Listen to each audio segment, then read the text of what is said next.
राजनीति की दिशा और दशा किस कदर 2022 के चुनाव में पलटी मारने वाली है, शायद आप उसकी बानगी आप देखना शुरू कर सकते हैं। नमस्कार, मैं मौजूद हूं दुर्गेश मिश्रा एक नए मुद्दे के साथ। साफ और सीधी सरल भाषा में बात करें तो जिस कदर अब देश के चौथे स्तंभ यानी कि पत्रकारिता जगत पर जो हमला हो रहा है, उसको लेकर अन्य पार्टियां कितनी सजग है, या यूं कहें कि बीजेपी पार्टी कितनी सजग है, या यूं कहें कि अन्य विभाग कितने सजग हैं, उसकी एक बानगी छोड़ बैठे आयकर विभाग में कुछ अधिकारियों में। समझिए जरा सिलसिलेवार तरीके से। आज हम बात करेंगे ब्रजेश मिश्रा की, यानी कि भारत समाचार के editor in chief Brajesh Mishra, जो सीधी और सरल भाषा में पत्रकारिता करने वाले की तर्ज पर, या यूं कहें कि खुद उसका व्याख्यान करने वाले के व्यंग्यों पर, या यूं कहें कि निडरता के साथ सच का सामना करने वाले ब्रजेश मिश्रा जब आयकर विभाग की बात करेंगे तो सीधे तौर पर उन्होंने अपनी बात को रखा।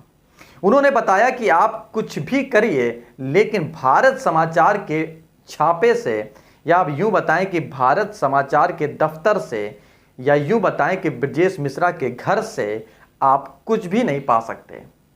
बात थी 22 जुलाई 2021 की, जब सुबह सुबह आयकर विभाग का कुनबा यानी कि टीम सीधे तौर पर दफ्तर में घुसी और कुछ कर्मचारियों से बात की और उनके कुछ घंटों के लिए फोन जब्त करा लिए गए।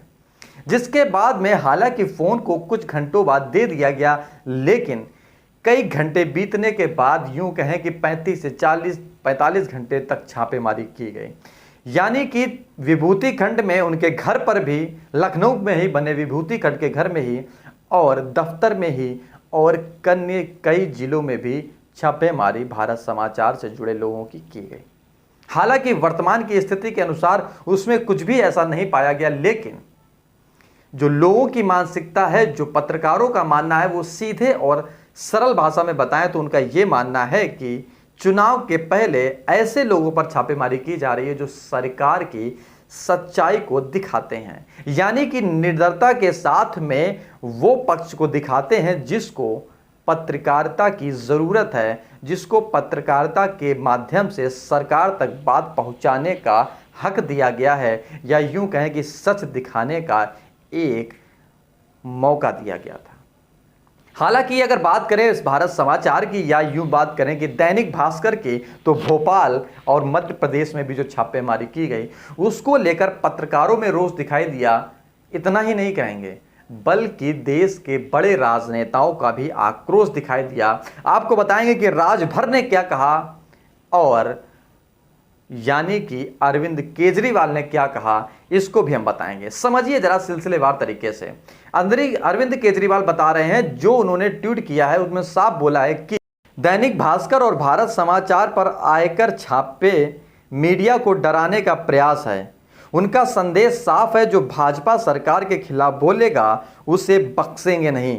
ऐसी सोच बेहद खतरनाक है, सभी को इसके खिलाफ आवाज उठानी चाहिए। ये छापे तुरंत बंद किए जाएं और मीडिया को स्वतंत्र रूप से काम करने दिया जाए। हालांकि ये अरविंद केजरीवाल ने ट्वीट करके ही बताया है।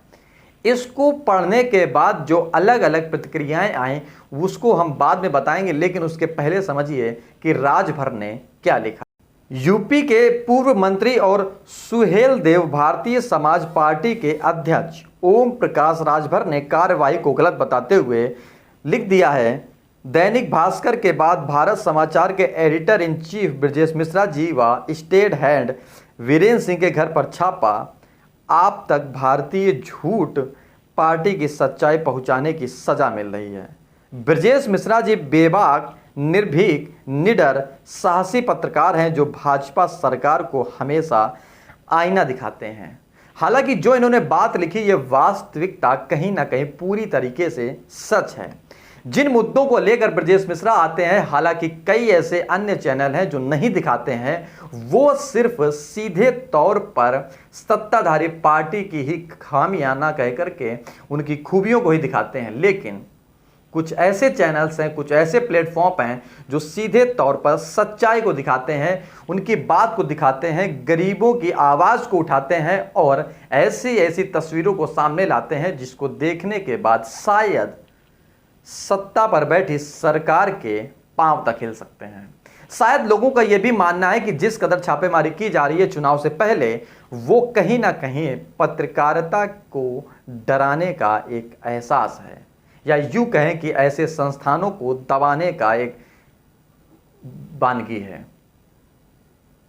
नमस्कार, अगर ये वीडियो पसंद आया हो, कुछ जानकारी मिल पाई हो तो वीडियो को लाइक, कमेंट, शेयर जरूर करें और हाँ, आप ये भी बताएं कि आपकी इस वीडियो में आपकी अपनी राय क्या है।